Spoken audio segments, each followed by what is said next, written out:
Alright, here's the finished product. All the screws are in. Even the screw in here. Let's see. I guess. There it is.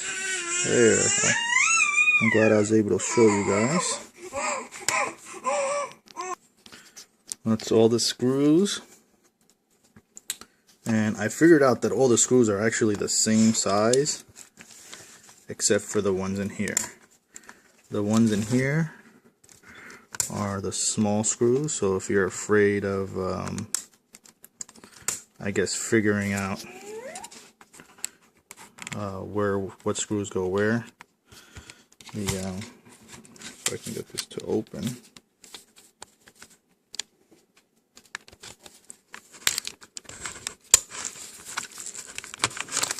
There we go. These two screws right here are half the size than the rest. They're smaller.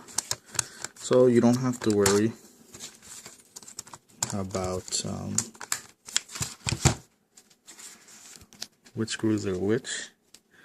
I should have maybe note that in the beginning of the video, but I didn't know that since I've never opened one of these before. Turn it on. Comes right up. There you have it. Turn it off. And it's done. I actually took the plastic off because I didn't know what the plastic actually gets caught underneath this black camera plastic covering.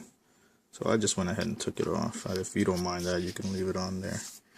It doesn't make any difference, but there you go. That's the repair of the easyshare Z5010. Thanks for watching. Thanks for listening to me and my little daughter in the background. Hope this helped. This broken LCD is going to be trash, but a new one cost only 22 bucks, I think, with free shipping. Got here within 5 days. Alright, thanks for watching.